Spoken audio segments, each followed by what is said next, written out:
Hello friends, welcome to Trade to Spend. Nifty के weekly analysis के एक और वीडियो में आपका स्वागत है। होप आपने हमारा पिछले हफ्ते का वीडियो देखा होगा जिसमें हमने अपने इस हफ्ते के लेवल शेयर किए थे। हमने क्लियरली मेंशन किया था कि हो सकता है निफ्टी में इस हफ्ते बहुत अच्छी रिकवरी रहे और निफ्टी डेली बेसिस पे जो इंपॉर्टेंट कैंडलस्टिक पैटर्न्स बना रहा है, हो सकता है निफ्टी उस पैटर्न का ब्रेकआउट दे और उसका कंफर्मेशन भी दे, और ऑलमोस्ट वैसा ही हुआ। निफ्टी ने इस हफ्ते एक बहुत अच्छी रिकवरी दिखाने के बाद इनफैक्ट निफ्टी ने वीकली बेसिस पे एक इंपॉर्टेंट कैंडलस्टिक पैटर्न बनाया है और उसके ऊपर जाकर क्लोजिंग दी है। निफ्टी ने वीकली बेसिस पे एक hammer sort of candlestick pattern बनाया है जो कि एक इंपॉर्टेंट कैंडलस्टिक पैटर्न है। इसके बारे में हम लोग इस वीडियो में आगे डिस्कस करेंगे। अगर हम निफ्टी का डेली चार्ट देखें एक बार, जैसा हमने अपने पिछले वीकली एनालिसिस के वीडियो में मेंशन किया था कि निफ्टी ने जो पिछले हफ्ते ये रेंज बनाई थी, निफ्टी ने इस हफ्ते अगर उस रेंज को ब्रेकआउट दिया तो निफ्टी में एक बहुत अच्छी रिकवरी आ सकती है। निफ्टी ने इस हफ्ते फाइनली फ्राइडे को इस रेंज का ब्रेकआउट दिया है, प्लस निफ्टी डेली बेसिस पे जो एक pole and flag sort of candlestick pattern बना रहा था, निफ्टी ने कल यानी फ्राइडे को उस पैटर्न का भी ब्रेकआउट दिया है। अब निफ्टी अगर इसके ऊपर कल सस्टेन करता है यानी मंडे को सस्टेन करता है और एक पॉजिटिव क्लोजिंग देता है तो वो निफ्टी के लिए काफी पॉजिटिव हो सकता है और हो सकता है फिर निफ्टी में एक बहुत अच्छी रिकवरी रहे। पोल एंड फ्लैग एक इंपॉर्टेंट कैंडलस्टिक पैटर्न है और इसके बारे में हमने अपने पिछले वीकली एनालिसिस के वीडियो में डिटेल में डिस्कस भी किया था। अगर आपने हमारा पिछला वीकली एनालिसिस का वो वीडियो नहीं देखा है तो उसका लिंक मैंने डिस्क्रिप्शन में डाल दिया है और आपको ऊपर यहाँ पर आई बटन में मिल जाएगा। एक बार आप वो वीडियो जाकर जरूर देखिएगा। प्लस निफ्टी डेली बेसिस पे inverted head and shoulders candlestick pattern भी बना रहा है जो कि एक इंपॉर्टेंट कैंडलस्टिक पैटर्न होता है। दोनों inverted head and shoulders candlestick pattern और pole and flag candlestick pattern दोनों ही एक इंपॉर्टेंट कैंडलस्टिक पैटर्न होते हैं और दोनों ही पैटर्न बताते हैं कि उसके बेसिस पे या फिर उसका जब ब्रेकआउट होता है तब निफ्टी या फिर कोई भी स्टॉक या इंडेक्स जिसको आप ट्रैक कर रहे हो उसका टारगेट कितना हो सकता है और वो कितने टाइम फ्रेम में अचीव कर सकता है। और दोनों ही पैटर्न के हिसाब से निफ्टी ऑलमोस्ट 2 हफ्ते में हमारा टारगेट अचीव कर सकता है। निफ्टी के जो मेरे टारगेट्स हैं उसके बारे में मैंने अपने पिछले वीकली एनालिसिस के वीडियो में मतलब 24 नवंबर के वीकली एनालिसिस के वीडियो में मैंने उसके बारे में डिटेल में डिस्कस किया है और मैंने क्लियरली मेंशन किया है कि निफ्टी के टारगेट्स कितने हो सकते हैं और वो कितने टाइम फ्रेम में अचीव कर सकता है। अगर आपने हमारा 24 नवंबर का वो वीकली एनालिसिस का वीडियो नहीं देखा है तो उसका लिंक मैंने डिस्क्रिप्शन में डाल दिया है और आपको ऊपर यहाँ पर आई बटन में मिल जाएगा। एक बार आप वो वीडियो जाकर जरूर देखिएगा। अगर मेरे को इस वीडियो में ज़्यादा से ज़्यादा लाइक और शेयर मिले तो मैं पोल एंड फ्लैग और inverted head and shoulders candlestick pattern के ऊपर एक डिटेल्ड वीडियो बनाकर अपलोड कर दूंगा। सो वीडियो को लाइक करिए और अपने दोस्तों को शेयर भी करिए। प्लस अगर आप ध्यान से देखो तो निफ्टी ने डेली बेसिस पे गोल्डन क्रॉसओवर कैंडलस्टिक पैटर्न भी बनाया है। गोल्डन क्रॉसओवर भी एक इंपॉर्टेंट कैंडलस्टिक पैटर्न होता है जिसके बारे में मैंने अपने पिछले वीडियोस में डिस्कस भी किया है। यहाँ पर निफ्टी उससे कंफर्मेशन दे रहा है। अगर निफ्टी उससे कंफर्मेशन देता है तो वो भी निफ्टी के लिए पॉजिटिव हो सकता है। तो यहाँ पर निफ्टी के 3 पॉजिटिव हो गए। एक तो गोल्डन क्रॉसओवर जो कि एक बहुत इंपॉर्टेंट कैंडलस्टिक पैटर्न है और मैं उसको काफ़ी हद तक फॉलो करता हूँ। Pole and flag candlestick pattern का ब्रेकआउट और inverted head and shoulders candlestick pattern का ब्रेकआउट, ये तीनों एक इंपॉर्टेंट कैंडलस्टिक पैटर्न्स हैं और ये तीनों ऑलमोस्ट सेम इंस्टेंस पे बन रहे हैं तो वो भी एक निफ्टी के लिए पॉजिटिव ही होता है। तो अब अगर निफ्टी के वीकली चार्ट पे आ जाते हैं और निफ्टी ने वीकली बेसिस पे जो hammer sort of candlestick pattern बनाया है उस पैटर्न को थोड़ा सा समझते हैं। ये निफ्टी का वीकली चार्ट है और निफ्टी ने वीकली बेसिस पे जो ये hammer sort of candlestick pattern बनाया है। हैमर कैंडलस्टिक पैटर्न क्या होता है कि निफ्टी या फिर कोई भी स्टॉक ने यहाँ पर एक ओपन किया। अब उसने यहाँ पर ओपन तो कर दिया बट वहाँ पर सेलर्स आए और मार्केट को या फिर उस स्टॉक को पूरी तरह से पूरी ताकत से नीचे लेके गए, लेकिन उसके बाद बायर्स ने कहा कि ये स्टॉक नीचे नहीं जाना चाहिए और उसको ऊपर रिकवरी दिखानी चाहिए। बायर्स आए और वापस बायर्स ने रिकवरी दिखाई और बायर्स ने बहुत स्ट्रॉन्ग रिकवरी दिखाई। इनफैक्ट जो ओपन था उसको भी क्रॉस किया और जो क्लोजिंग हुई है वो ओपन के ऊपर और एक छोटी सी क्लोजिंग, मतलब यहाँ पर ओपन के ऊपर जाकर बायर्स ने फाइनली आखिरी मोमेंटम में क्लोज किया है। इसका मतलब ये कैसा पैटर्न बन गया, एक hammer sort of. Hammer almost इसी तरह दिखता है। तो यहाँ पर क्या हुआ कि ओपन किया, सेलर्स पूरा कंट्रोल कर रहे थे लेकिन अचानक से बायर्स आए और बायर्स पूरी ताकत से उस मार्केट को या फिर स्टॉक को ऊपर लेके गए और उन्होंने एक पॉजिटिव क्लोजिंग दी है। तो इसको हम एक hammer sort of candlestick pattern कहते हैं। इसके बारे में भी मैं डिटेल वीडियो बनाकर अपलोड कर दूंगा, लेकिन मेरे को इस वीडियो में लाइक्स और शेयर्स चाहिए, तो प्लीज़ वीडियो को लाइक करिए और अपने दोस्तों को शेयर भी करिए। जैसे यहाँ पर निफ्टी रिकवरी दिखा रहा है। अब अगर हैमर कैंडलस्टिक पैटर्न की रिकवरी को कंटिन्यू करना है तो निफ्टी को इस रिकवरी को कंटिन्यू करना पड़ेगा। तो अब देखते हैं कि निफ्टी के अगले हफ्ते के लेवल्स और मूवमेंट कैसी रह सकती है। अगर निफ्टी ने इस रिकवरी को कंटिन्यू करना है, मतलब यहाँ पर जो बायर्स एग्रेसिव हुए हैं और वो अपनी मार्केट को ऊपर लेके गए हैं, अगर निफ्टी को इस रिकवरी को कंटिन्यू करना है तो मंडे को निफ्टी अगर पॉजिटिव क्लोजिंग देता है, अगर निफ्टी ने मंडे को एक पॉजिटिव क्लोजिंग दी और इस हैमर कैंडल के ऊपर क्लोजिंग दी और ट्यूसडे को निफ्टी ने मंडे के हाई के पास या फिर उसके ऊपर 1 घंटा भी ट्रेड किया शुरू में, मतलब 10 साढ़े 10 बजे तक, तो हो सकता है निफ्टी में एक बहुत अच्छी रैली आए और निफ्टी हमारे वीकली टारगेट अचीव करे। तो निफ्टी का हमारा इस हफ्ते का रेजिस्टेंस रह सकता है जो हमारा निफ्टी का पिछले हफ्ते का रेजिस्टेंस था, मतलब 25,000 के आसपास, और जो निफ्टी का सपोर्ट रह सकता है वो 24,444 जो निफ्टी का एक इंपॉर्टेंट लेवल है और हमने पिछले कुछ वीडियोस में उसके बारे में डिस्कस भी किया है। तो हो सकता है निफ्टी अगले हफ्ते 25,000 एज अ रेजिस्टेंस और 24,444 एज अ सपोर्ट। 24,444 अगर ब्रेक करता है तो निफ्टी का जो हमारा इस हफ्ते का सपोर्ट था 24,350 वो निफ्टी का हमारा एक इंपॉर्टेंट सपोर्ट रह सकता है। तो हो सकता है निफ्टी 24,444 या फिर 24,350 इसी रेंज के बीच में जाकर सपोर्ट ले और उसको ब्रेक ना कर पाए, जैसा निफ्टी ने इस हफ्ते भी किया था। अगर निफ्टी ने मंडे को एक पॉजिटिव क्लोजिंग दी और ट्यूसडे को मंडे के हाई के ऊपर सस्टेन कर गया तो निफ्टी का हमारा पहला हॉल्ट रह सकता है 25,250 के आसपास, और अगर निफ्टी ने उसको भी ब्रेक किया तो निफ्टी का जो हमारा टारगेट है इस पिछले हफ्ते का, जिसके बारे में हमने अपने पिछले वीकली एनालिसिस के वीडियो में डिस्कस भी किया था, तो निफ्टी का हमारा अगला टारगेट या फिर अगला हॉल्ट रह सकता है 25,850 के आसपास है, 25,800 के आसपास। निफ्टी ने जो पोल एंड फ्लैग और inverted head and shoulders candlestick pattern का ब्रेकआउट दिया है उसके बेसिस पे 25,800 निफ्टी का हमारा टारगेट बन रहा है और हो सकता है निफ्टी इसी हफ्ते उस टारगेट को अचीव करे।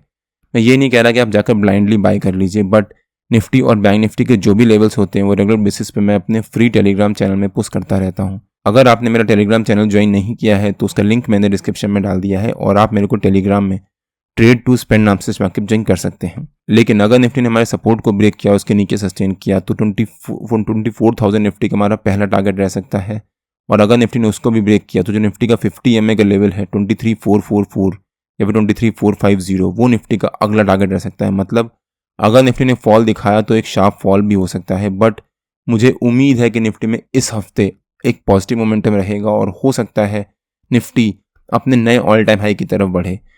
एंड बैंक निफ्टी ऑलरेडी अपने ऑल टाइम हाई के सिर्फ 800-900 पॉइंट्स दूर ही है और हो सकता है इस हफ्ते बैंक निफ्टी भी अपना नया ऑल टाइम हाई बनाए। अगर बैंक निफ्टी ने पॉजिटिव मोमेंटम दिखाया तो वहाँ पर निफ्टी को पॉजिटिव मोमेंटम मिल सकता है और हो सकता है निफ्टी भी बैंक निफ्टी की तरह एक बहुत अच्छी रिकवरी दिखाए। मेरा रिकमेंडेशन रहेगा कि मार्केट में निफ्टी और बैंक निफ्टी में स्पेसिफिकली अभी सेल साइड में मत रहिए। अगर आप सेल साइड में रह रहे हो, मतलब अगर आप कॉल सेल कर रहे हो तो उसको हेज जरूर कर लीजिए। मैं ये नहीं कह रहा कि आप जाकर पुट सेल कर दीजिए या फिर कॉल बाय कर दीजिए, बट अगर आप कॉल सेल करके जा रहे हो तो उसको हेज जरूर कर लीजिएगा। निफ्टी में इस हफ्ते बहुत शार्प मोमेंटम रह सकता है। ग्लोबली एज सच कोई भी नेगेटिव न्यूज़ नहीं है जो मार्केट को नीचे लेके जाए। कुछ न्यूज़ अगर आ गई, सीरिया ने कुछ कर दिया, रशिया और यूक्रेन के बीच में कुछ हो गया, इजराइल की कुछ नई सिचुएशंस आ गई, उसका हम कुछ नहीं कह सकते, but overall globally as such कोई भी नेगेटिव न्यूज़ नहीं है जो मार्केट को नीचे लेके जाए। मार्केट इस समय पॉजिटिव डायरेक्शन में ऊपर की तरफ जाने के लिए तैयार बैठी है और FIIs भी लगातार बाइंग कर रहे हैं। इस महीने अभी तक FIIs ने करीब 11,000 करोड़ से ज़्यादा की बाइंग करी है। आप यहाँ पे चेक भी कर सकते हैं। अगर आपके कुछ क्वेरीज है तो प्लीज़ कमेंट से बताइए, मैं उसका आंसर देने की पूरी कोशिश करूंगा। अब अगर निफ्टी के 15 मिनट के चार्ट पे आ जाते हैं और देखते हैं कि निफ्टी के कल के लेवल्स और मूवमेंट कैसी रह सकती है। निफ्टी ने फ्राइडे को एक बहुत हाई वॉल्टिलिटी दिखाई और यहाँ पर जब निफ्टी सपोर्ट ले रहा था तब मैंने अपने फ्री टेलीग्राम चैनल और प्रीमियम मेंबर्स को शेयर भी किया था कि हो सकता है निफ्टी में यहाँ से रिकवरी आए। जब निफ्टी वहाँ पर फॉल दिखा रहा था और रिकवरी दिखाना शुरू कर रहा था तब मैंने अपने प्रीमियम मेंबर्स को शेयर किया था कि मैं 24,600 का वीकली कॉल बाय कर रहा हूँ 177 रुपीज़ पे। और जब यहाँ पर हमारी बाइंग ट्रिगर हुई, मतलब मैंने यहाँ करीब 12 बजे के आसपास शेयर किया था जब निफ्टी यहाँ पर रिकवरी दिखा रहा था, और जब यहाँ पर हमारी बाइंग ट्रिगर हुई तब वो 177 रुपीज़ से 276 रुपीज़ तक गया और वहाँ पर हमारे को ऑलमोस्ट 100 पॉइंट्स का प्रॉफिट हुआ। आप यहाँ पे चेक भी कर सकते हैं। अब मुझे क्यों उम्मीद थी कि निफ्टी में रिकवरी आ सकती है। निफ्टी ने हमारे नो ट्रेडिंग जोन के नीचे के लेवल के पास ही एक ह्यूज गैप डाउन ओपनिंग दी, या फिर हम कह सकते हैं गैप डाउन ओपनिंग दी। वहाँ से निफ्टी ने एक शार्प रेजिस्टेंस लिया और बहुत स्ट्रॉन्ग फॉल दिखाया। निफ्टी ने इतना स्ट्रॉन्ग फॉल दिखाया, लेकिन जो निफ्टी का हमारा वीकली सपोर्ट था 24,350 उसको भी निफ्टी ने ब्रेक किया और उसके नीचे सस्टेन किया। अब निफ्टी ने अपने वीकली सपोर्ट को ब्रेक किया है जो कि निफ्टी के लिए क्रिटिकल होता है और निफ्टी वहाँ पर सपोर्ट या फिर उसको सस्टेन करने की पूरी कोशिश करता है। निफ्टी वहाँ से फॉल दिखा चुका था। प्लस अगर आप ध्यान से देखो तो निफ्टी का जो उस समय का RSI चल रहा था, यहाँ पर निफ्टी RSI भी ओवरसोल्ड जोन में चल रहा था। मतलब जो निफ्टी का RSI चल रहा था वो करीब 9-20 के नीचे हम लोग RSI को ओवरसोल्ड जोन में मानते हैं। वहाँ पर क्या होता है कि हो सकता है या तो निफ्टी यहाँ से साइडवेज जाएगा क्योंकि RSI को कूल डाउन होना है। RSI धीरे धीरे जब निफ्टी साइडवेज जाएगा तो RSI कूल डाउन होगा और धीरे धीरे RSI रिकवर करना शुरू करेगा और हो सकता है फिर वो 40 के आसपास आए या फिर रिकवर करके 60 के आसपास भी आ जाए। अगर RSI को रिकवर होना है, मतलब निफ्टी को ओवरसोल्ड जोन से नॉर्मल जोन में या फिर एक बाइंग जोन में आना है, तब निफ्टी को यहाँ से रिकवरी दिखाना जरूरी है और शार्प रिकवरी दिखाना जरूरी है। प्लस निफ्टी ने यहाँ पर जब रिकवरी दिखाई तब निफ्टी ने एक यू टर्न लिया, जिसके बारे में मैं ऑलमोस्ट अपने हर एक वीडियो में कवर करता हूँ कि मार्केट अगर फॉल, एक गैप डाउन ओपनिंग दी या फिर कहीं भी ओपन किया, उसके बाद फॉल दिखाया है, फिर एक रेंज बनाई है छोटी सी, यहाँ पर निफ्टी ने आधा पौन घंटा रेंज बनाई और फिर एक रिकवरी ली। जब रिकवरी ली तब निफ्टी ने अपने पहली 15 मिनट के कैंडल के हाई को भी ब्रेक किया। जब निफ्टी ने यहाँ पर अपनी पहली 15 मिनट के कैंडल के हाई को ब्रेक किया, उस समय निफ्टी में उम्मीद थी कि एक बहुत अच्छी रिकवरी आ सकती है और वही हुआ। निफ्टी ने वहाँ से एक बहुत शार्प रिकवरी दिखाई। यहाँ पर निफ्टी ने एक रेड कैंडल बनाई थी, बट हमारा स्टॉप लॉस अभी भी हिट नहीं हुआ था। उसके बाद निफ्टी ने बहुत अच्छी रिकवरी दिखाई और हमारे को बहुत अच्छा प्रॉफिट भी दिया। प्लस अगर आपने न्यूज़ देखी होगी तो थर्सडे को जो हमारा GDP का डेटा आया था और मैन्युफैक्चरिंग आउटपुट का जो डेटा आया था वो भी पॉजिटिव था और ऐसा कुछ नेगेटिव नहीं था। प्लस ग्लोबली भी ऐसा कोई नेगेटिव न्यूज़ नहीं आई थी जिस वजह से मार्केट में फॉल आए। तो मुझे उम्मीद थी कि ये सब चीज़ें मिलाकर अगर आप देखो तो निफ्टी में पॉजिटिव मोमेंटम आ सकता है, इसीलिए मैंने यहाँ तक वेट किया। अब मैं यहाँ पर भी जाकर बाई कर सकता था, बट अगर रिकवरी ना आती तो यहाँ पर हमारे को लॉस होता।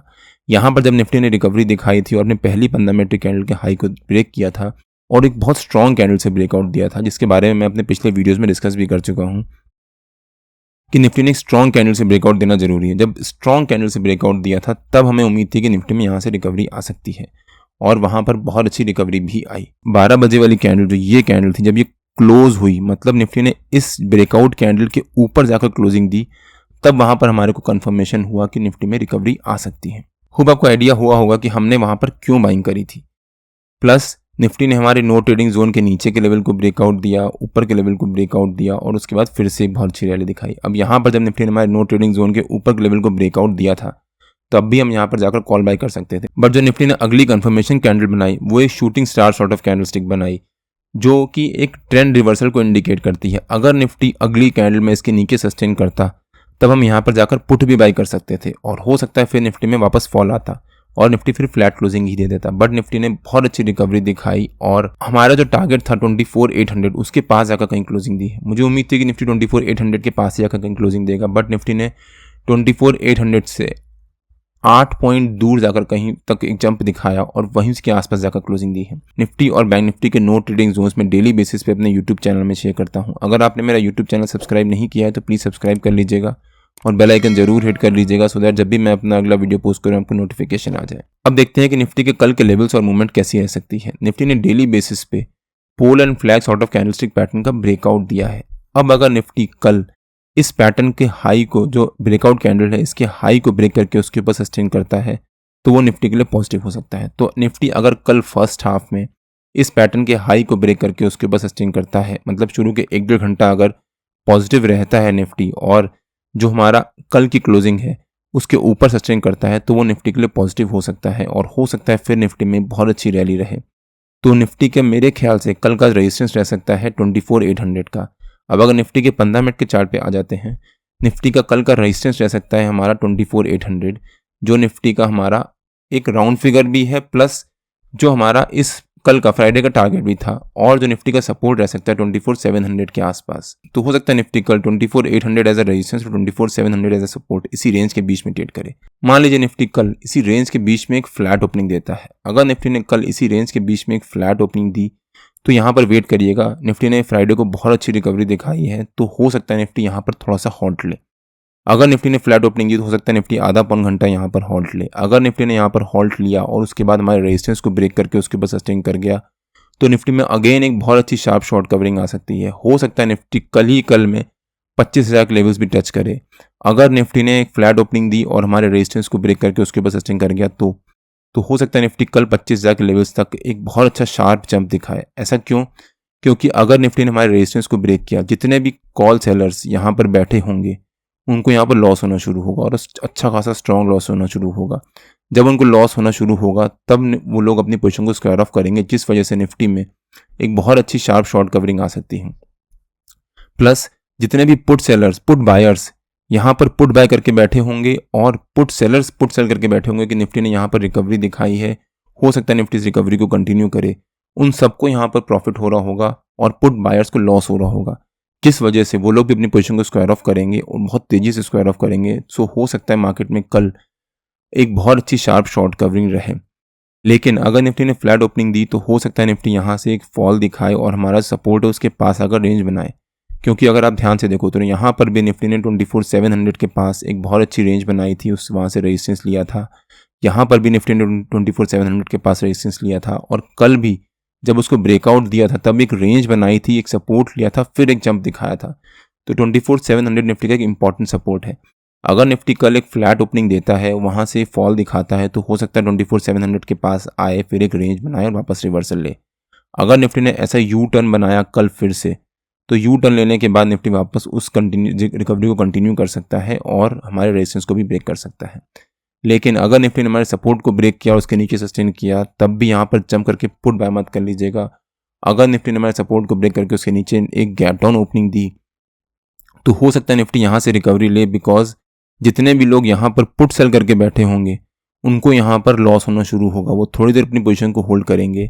प्लस जो कॉल सेल करके बैठे होंगे और स्ट्रांगली कॉल सेल करके बैठे होंगे, क्योंकि इस समय कॉल का ओपन इंटरेस्ट बहुत ज़्यादा पड़ा हुआ है ऊपर की तरफ, मतलब हर 100 लेवल्स पे कॉल का ओपन इंटरेस्ट काफ़ी ज़्यादा है। तो जितने भी कॉल सेलर्स यहाँ बैठे होंगे वो अपनी पोजीशन को यहाँ पर स्क्वायर ऑफ करेंगे, क्योंकि उनको यहाँ पर प्रॉफिट हो रहा होगा, जिस वजह से निफ्टी में रिकवरी आ सकती है। लेकिन अगर निफ्टी यहाँ पर सस्टेन कर गया तो निफ्टी में एक शार्प फॉल भी आ सकता है और जो निफ्टी का ये 50 EMA का लेवल है 24,580 के आसपास या 24,588 के आसपास, हो सकता है निफ्टी वहां तक फॉल दिखाए। 50 EMA के लेवल के पास अगर निफ्टी एक छोटा सा सपोर्ट ले सकता है। लेकिन अगर निफ्टी ने हमारे रेजिस्टेंस के ऊपर या फिर उसके पास एक गैप अप ओपनिंग दी या फिर एक ह्यूज गैप अप ओपनिंग दी इस रिकवरी को कंटिन्यू करते हुए, तब भी यहाँ पर जंप करके कॉल बाय मत कर लीजिएगा, बिकॉज अगर निफ्टी इस रिकवरी को कंटिन्यू करते हुए एक ह्यूज गैप अप ओपनिंग देगा, जितने भी लोग ओवरनाइट कॉल बाय करके गए होंगे उनको यहाँ पर प्रॉफिट हो रहा होगा, अच्छा प्रॉफिट हो रहा होगा, अपना प्रॉफिट बुक करेंगे या फिर पार्शली अपना प्रॉफिट बुक करेंगे, जिस वजह से निफ्टी में छोटी सी प्रॉफिट बुकिंग आ सकती है। फिर निफ्टी हमारे रेजिस्टेंस के पास आकर एक सपोर्ट ले सकता है